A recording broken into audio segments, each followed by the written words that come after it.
दोस्तों, जिंदगी में जब भी आप किसी कठिन परिस्थिति से गुजर रहे होते हैं और उस वक्त कोई आपको आपके माइंड में चल रहे विचारों की अगर ड्राइंग बनाने के लिए कहे कि किस तरह के विचार आपके माइंड में चल रहे हैं उसकी ड्राइंग बनाइएगा, तो क्या वो ड्राइंग कुछ ऐसी नहीं बनेगी? मतलब एक ही साथ पॉजिटिव विचार, निगेटिव विचार, दुख के विचार, उदासी वाले विचार और सबसे इंपॉर्टेंट भ्रमित करने वाले विचार, कंफ्यूज्ड विचारों का एक गुच्छा हमारे माइंड में हमें दिखने लग जाता है। मतलब समझ में नहीं आता है कि किस दिशा में जाए, क्या डिसीजन ले, क्या करे और क्या नहीं करे। बहुत सारे दिशा में विचार चल रहे हैं, हम पूरी तरह से कंफ्यूज्ड है और ऐसी परिस्थिति में कोई भी डिसीजन हम लेंगे ना दोस्तों, एक तो गलत होगा और उसका बहुत ही बुरा असर हमारी जिंदगी के ऊपर आने वाला है। दोस्तों, डेरियस फॉरेक्स द्वारा लिखी गई थिंक स्ट्रेट इस किताब में इसका सटीक सॉल्यूशन बताया है। इस किताब से आज हम इस वीडियो में सीखने वाले हैं कि ऐसी कठिन परिस्थितियों में स्ट्रेट एंड क्लियर कैसे सोचे। उसके बाद हम देखेंगे दोस्तों डिसीजन लेते वक्त कौन सी बातों का हमें ध्यान रखना चाहिए। और थर्ड पॉइंट हम सीखेंगे दोस्तों, दिन में कभी भी कहीं भी तुरंत हमारे मन को हम शांत कैसे कर सकते हैं, उसकी बहुत ही सिंपल मेथड हम इस वीडियो में देखने वाले हैं। और इसलिए इस वीडियो को लास्ट तक आपको देखना है दोस्तों। अगर आपने ये किताब नहीं पढ़ी तो भी चलेगा, लेकिन इस किताब का पूरा सार मैं आपको अभी इस वीडियो में बताने वाला हूं। अगले कुछ मिनटों में ये पूरी किताब को मैं आपको सिखाने वाला हूं। तो सबसे पहले दोस्तों, जब ऐसी परिस्थिति हमारी जिंदगी में आ जाती है, कोई कठिन परिस्थिति हमारी जिंदगी में आ जाती है, तब हमें एक्चुअल में करना क्या चाहिए, किस तरह से स्ट्रेट एंड क्लियर हमें सोचना चाहिए। इसे समझाने के लिए सबसे पहले मैं मेरी लाइफ का ही एग्जांपल देता हूं, क्योंकि मेरे लाइफ में भी बहुत सारी ऐसी परेशानियां आई है, ऐसी परिस्थितियां आई है जिस वक्त मेरे माइंड में एग्जैक्टली ऐसी इमेज बनी है विचारों की। मतलब समझ में नहीं आ रहा है किस दिशा में विचार जा रहे हैं। तो दोस्तों, ये बात है मेरे अल्सरेटिव कोलाइटिस की बीमारी की। यह एक लाइलाज बीमारी है, पेट से संबंधित। और जब मुझे पता चला कि एक लाइलाज बीमारी है, जिंदगी भर आपको एलोपैथी की दवाई खानी पड़ती है, एलोपैथी में कोई भी इसका परमानेंट सॉल्यूशन नहीं है। और जब वो टेस्ट करवाई और जब ये सारी बातें मुझे पता चली तो मैं तो बहुत ही कंफ्यूज हो गया, डर गया। उदासी वाले विचार, दुख के विचार, समझ में नहीं आ रहा था कि क्या करे, कि मैं अब मेरे घर वालों की जिम्मेदारी कैसे संभाल पाऊंगा, क्या मैं जिंदगी भर मुझे एलोपैथी की मेडिसिन खानी पड़ेगी। सुना है ये बीमारी अगर ज्यादा सालों तक चलती है तो कैंसर भी होता है, और अगर मुझे कैंसर हो गया तो क्या होगा, मेरे काम को मैं कैसे कर पाऊंगा। और इस तरह के बहुत सारे विचार मेरे माइंड में एक साथ चलने लग गए। कुछ भी समझ में नहीं आ रहा था कि क्या करे और क्या ना करे। और उसी वक्त मैंने रियलाइज किया एक बात को कि अगर ऐसे ही विचार मेरे माइंड में चलने लग गए ना, तो मुझे कभी भी सॉल्यूशन नहीं मिलने वाला है। तो मैंने थोड़ा पॉज किया, मैं थोड़ा रुका। इसके पहले भी मैंने बहुत सारी किताबें पढ़ी थी और उन कुछ किताबों से मुझे पता था कि कुछ ऐसे लोग हैं दुनिया में जिन्होंने अपनी लाइलाज बीमारियों को ठीक किया है। तो मैंने उस दिशा में सोचना शुरू कर दिया।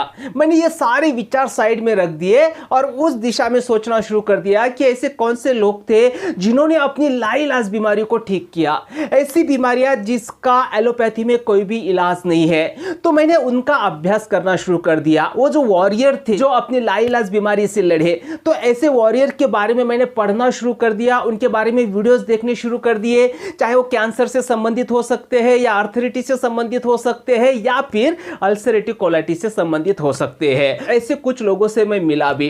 तो जब इन लोगों के बारे में पढ़ रहा था, सुन रहा था, तो तब मुझे एक बात बहुत क्लियरली पता चली कि इन लोगों ने अपनी बीमारी को ठीक करने के लिए 3 लेवल पर काम किया।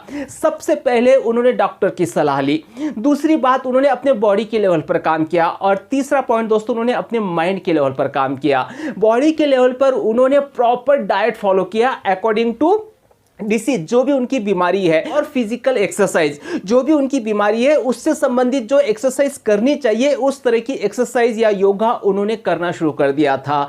ये बॉडी के लेवल पर उन्होंने काम किया। दूसरा, माइंड के लेवल पर उन्होंने meditation, visualization and positive input. फिर वो पॉजिटिव इनपुट पॉजिटिव किताबों के थ्रू हो सकता है या फिर पॉजिटिव वीडियोस प्रोग्राम के थ्रू हो सकता है, और उन्होंने अपनी लाइलाज बीमारी को पूरी तरह से ठीक किया।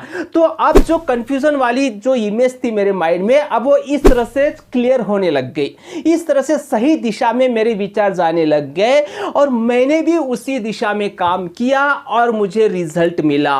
महज 2-2.5 साल में मैंने मेरी बीमारी को पूरी तरह से ठीक कर दिया, जिसे ठीक करने में लोगों को 10-10 साल लग जाते हैं और फिर भी ठीक नहीं होती है पूरी तरह से। और उसे मैंने 2-2.5 साल में पूरी तरह से ठीक कर दिया, क्योंकि मैंने स्ट्रेट सोचा, सही दिशा में सोचा। स्ट्रेट थिंकिंग, इस किताब में ऑथर स्ट्रेट थिंकिंग क्या है इसकी व्याख्या बताते हैं। वो कहते हैं आपके मन में जो भी विचार चल रहे हैं उन्होंने किसी आपके यूजफुल पर्पस की पूर्ति करनी चाहिए। अगर वो ऐसा नहीं कर रहे हैं तो वो वेस्ट थॉट है। ये जब हमें समझ में आ जाता है तब हम स्ट्रेट थिंकिंग करना शुरू कर देते हैं। मतलब मेरे अल्सरेटिव कोलाइटिस से रिलेटेड जो भी विचार मेरे मन में चल रहे थे कि अब ये कभी ठीक नहीं होगी, मुझे जिंदगी भर दवाई खानी पड़ेगी, इससे अगर कैंसर हो गया तो, मैं मेरे काम को अगर नहीं ठीक कर पाया तो, मैं मेरे घर वालों की जिम्मेदारियां अगर ना ले पाया तो, ये सारे थॉट्स क्या थे? इन सारे विचारों से मैं मेरी बीमारी को ठीक नहीं करने वाला था। तो वो सारे यूजलेस थॉट थे उस वक्त। तो यूजफुल थॉट्स क्या था कि क्या ऐसे भी कोई लोग हैं जिन्होंने अपनी लाइलाज बीमारी ठीक की है? अगर ये सोचा ना होता मैंने तो मुझे सॉल्यूशन नहीं मिलता या वो कंफ्यूजन से मैं बाहर नहीं आता। तो जो भी विचार आप करते हो देखना क्या वो किसी यूजफुल पर्पस की पूर्ति कर रहे हैं या नहीं। अगर नहीं कर रहे हैं तो समझना ये यूजलेस थॉट्स है, इनके अंदर उलझने से कोई भी फायदा नहीं है। नेक्स्ट, इस किताब में ऑथर बताते हैं दोस्तों, जब भी आप स्ट्रेट थिंकिंग करते हो मतलब क्या करते हो, जो भी आप डिसीजन लेते हो वो फैक्ट्स के आधार पर लेते हो, ना कि अजम्पशन के आधार पर लेते हो। फैक्ट्स मतलब क्या होते हैं? जैसे रिसर्च, स्टैटिस्टिक, एक्सपेरिमेंट्स, टेस्टेड। और अजम्पशंस क्या होते हैं? Opinions, imagination, believes, guesses. मतलब जब भी कोई प्रोडक्ट आप मार्केट में लॉन्च कर रहे हो तो देखना क्या सचमुच ये प्रोडक्ट लोगों की प्रॉब्लम सॉल्व कर सकता है या सिर्फ आपने अज्यूम कर लिया कि ये कर सकता है। क्या जस्ट आपने गेस कर लिया कि ये कर सकता है? जैसे मेरी बीमारी को लेकर शुरू में मेरा ओपिनियन बनते जा रहा था कि ये बीमारी कभी ठीक नहीं हो सकती। जैसे आपकी कला को सचमुच लोग पसंद करेंगे, क्या ये सच है या जस्ट आपने अज्यूम किया है कि लोग पसंद करेंगे इसे? क्या आपने ये टेस्ट किया है मार्केट में?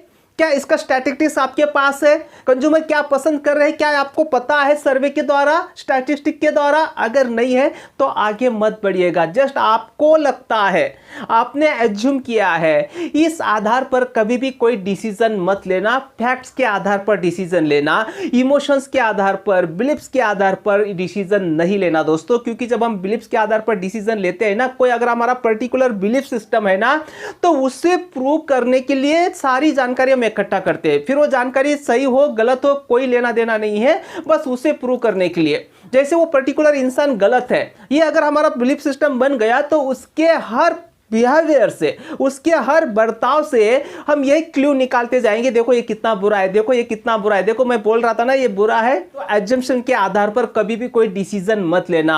नेक्स्ट, ऑथर इस किताब में बताते हैं कि जब भी आप डिसीजन ले रहे हो ना तो थोड़ा समय लीजिएगा, तुरंत डिसीजन मत लीजिएगा। कुछ लोग तुरंत डिसीजन लेते हैं तो बाकी लोग उनकी बड़ी सराहना करते हैं, देखो वो क्विक डिसीजन लेते हैं, उनके अंदर डिसीजन की एबिलिटी है। ऑथर कहते हैं कि जब भी कोई पहला थॉट हमारे माइंड में आता है तो वो हमेशा ही आउटडेटेड होता है, ज्यादातर आउटडेटेड होता है। जब आप ज्यादा सोचोगे, ज्यादा स्टैटिस्टिक आप इकट्ठा करोगे, जानकारी आप इकट्ठा करोगे, तब जाके आपको सही जवाब मिल सकता है, आपको सही दिशा प्राप्त हो सकती है। तो जस्ट टेक योर टाइम, थोड़ा सा समय लीजिएगा, एक दिन का समय लीजिएगा और उसके बाद आपको क्या करना है दोस्तों, डिसीजन लेना है। जैसे मैंने समय लिया, मैंने स्टैटिस्टिक इकट्ठे की मेरी बीमारी को लेकर कि कुछ ऐसे लोगों की पढ़ाई की मैंने जिन्होंने सचमुच अपनी बीमारी को ठीक कर दिया था, जो लाइलाज उनकी बीमारी थी। तो इसके ऊपर मैंने थोड़ा सा समय लिया, थोड़ा सा अभ्यास किया मैंने, और तब जाके क्या करना चाहिए और क्या नहीं करना चाहिए यह मुझे पता चला और उस दिशा में मैं आगे बढ़ता गया। अब नेक्स्ट है दोस्तों, काम योर माइंड। आपके मन को हमेशा शांत रखना बहुत जरूरी है, स्ट्रेट सोचने के लिए, क्लियर सोचने के लिए। क्योंकि लाइफ में अल्टीमेट गोल यही है ना दोस्तों, हम जो कुछ भी कर रहे हैं उसका उद्देश्य यही है ना दोस्तों, आंतरिक शांतता। तो मन को तुरंत शांत कैसे करें? मन को शांत करने के लिए प्रैक्टिस की जरूरत होती है दोस्तों। फिर आप उसे मेडिटेशन कह सकते हैं, माइंडफुलनेस कह सकते हैं, जो भी आप उसे नाम दो। अगर आप उसे करते हो तो आपका माइंड तुरंत शांत होने लगता है। तो ऑथर इस पॉइंट को ज्यादा कॉम्प्लिकेटेड नहीं करते हैं, बहुत ही सिंपल मेथड बताते हैं, आप दिन में से कभी भी कर सकते हो। जब भी आपके मन में इस तरह के कंफ्यूजन वाले विचार, भ्रमित कर देने वाले विचार चल रहे हैं, समझ में नहीं आ रहा है कि क्या करूं, उस वक्त आपको क्या करना है, एक जगह पे कंफर्टेबली बैठ जाइए, आंखें बंद कीजिए और अपने विचारों को ऑब्जर्व करिए और ऑब्जर्व करने के बाद उन्हें इग्नोर कर दीजिए। That's it. इतना आसान है। जस्ट आंखें बंद कीजिए, अपने मन में जो विचार चल रहे हैं उन्हें ऑब्जर्व कीजिए और उन्हें इग्नोर कर दीजिए, क्योंकि यही वो विचार है जो हमें भ्रमित कर रहे हैं। तो उन्हें इग्नोर करना उस वक्त के लिए बहुत जरूरी है, ताकि आपका मन शांत हो सके और आप सही दिशा में सोच सके। दोस्तों, ये किताब की समरी आपको कैसे लगी मुझे कमेंट्स करके जरूर बताना। नीचे डिस्क्रिप्शन में अमेजॉन की लिंक मैं आपको दे दूंगा इस किताब को खरीदने के लिए, वहां से भी आप खरीद सकते हैं। तो मिलते हैं दोस्तों अगले वीडियो में एक बहुत पावरफुल टॉपिक के साथ। तब तक के लिए thank you, bye bye, take care, शुक्रिया।